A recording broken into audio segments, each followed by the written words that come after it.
Welcome to the Defense and Aerospace Report. I'm Vago Muradian here in downtown Washington, where we're interviewing my friend Kevin Billings, who was the former Assistant Secretary of the United States Air Force for Installations, Environment, and Logistics. It was a small job in wartime that you had. Kevin, thanks for joining us. Oh, it's great to be here, Vago. I see your RAF tie is on, and I wanted to ask you about 601 Squadron.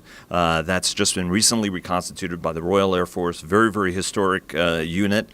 Clear transatlantic link to that, and you're part of this very, very special drive. Tell us a little bit about the initiative 601 Squadron and why it's all important.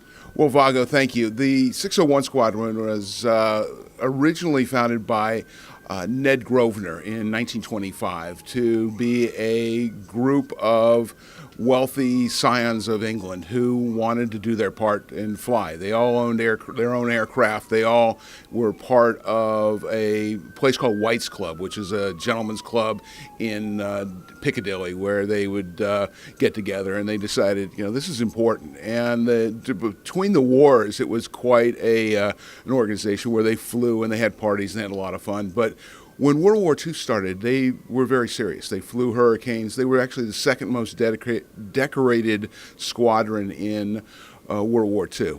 They lost many of their members. But what's also interesting in the transatlantic piece that you talk about is it is the squadron that Billy Fiske flew in, who was the first American to go over and fly with the RAF during World War II.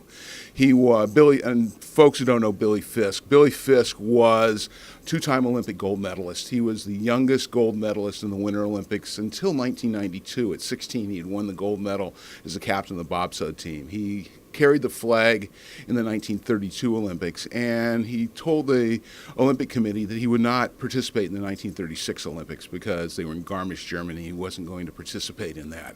And Billy Fiske was educated at Oxford. His family were bankers in New York. He came back in 1938 to his assignment at Dillon and Reed and moved him back to New York. And when the war broke out, Billy Fiske said, I've got to go back. The Brits have been terrific to me in good times, and I'm going to be there with them. And in June of 1940, he joined the 601 Squadron, got his pilot's certification, and flew 8 missions in the Battle of Britain. And on August 16th, over the English Channel, he went up and attacked a number of German junkers. And he ended up getting hit. His fuel tank got hit. And if you've ever seen a Hurricane, they basically have no protection between the fuel tank and the seat. He was able to recover his plane, and they pulled him out, but he died of his injuries the next day. After that, his funeral was down there at Tagmere, but there was a giant memorial. There's a memorial at St. Paul's to Billy Fiske that says, Billy Fiske, an American who died so Britain could live. And that is the connection between 601 and the United States, and it's an honor to be part of that. I think it's really extraordinary because you hold the honorary rank of Group Captain in the Royal Air Force. You can even wear one of the coolest uniforms, I think, in history. Talk to us a little bit about what are some of the current activities, why it was reconstituted, and what are some of the things you guys are going to be doing, especially in this year that is going into the centenary year of the Royal Air Force as the world's first independent Air Force. Well, 601 it was reconstituted. It was reconstituted as an advisory group to the Chief of the Air Staff, and it is a really extraordinary group of individuals from the UK and from the United States.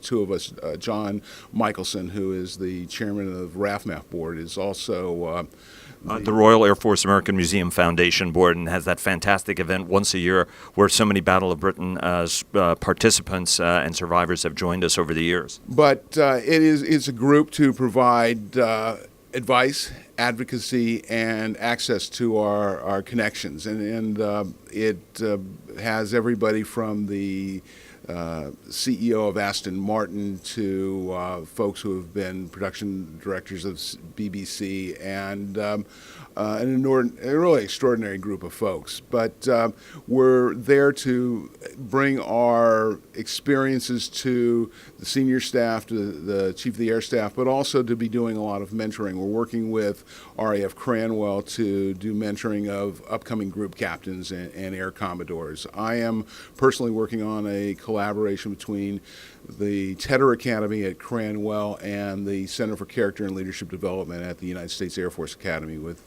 General Chris Miller. There are a number of things that we're doing, but one of the big pieces is RAF 100, which is going to be celebrated both in the UK starting in September, because the authorization through Parliament was officially ratified in September, and it will go through April and the rest of next year because they stood up on April 1st. But we're going to be doing a number of events here in the United States, including a large event at the Air and Space Museum in April. But the RAF did a lot of training down in Texas, and there will be a number of things that we'll be doing around the country in support of RAF 100. Absolutely. An enormous date in September 1917. The decision was made, at the height of wartime to merge the Royal Naval Air Service along with the Royal Flying Corps into the world's first independent Air Force. Now, there is also a monuments issue you guys are working. Talk to us a little bit about that. U.S. Embassy moving from Grosvenor Square to its new location, but there is also a monument that's involved in this that you guys are trying to sort out. Well, yes, exactly. A number of us, both on the British side and the U.S., have thought that it would be a really neat idea to have a statue of Billy Fiske at the new Nine Elms embassy at the gardens. There's some amazing gardens around the embassy, to have a Billy Fiske statue there. We're currently working with the embassy, and there, as anything like this, there are ups and downs, and we're pressing on. And I think once the new ambassador is in place, when that's named and things, we'll begin working on that a little bit more. Is there a fundraising challenge here, or is this purely an administrative thing? And if people want to donate, is there some place they can go to do that? Not right now, no. Well, I thought I should ask. Kevin, thanks very, very much, and we look forward to staying in touch with you as you go through the process. And hey, you know what? If you've got that uniform on, we'll even interview you wearing it. Hopefully I'll lose a few stone to be able to get into that, okay? Kevin, thanks very much. Vago, thank you.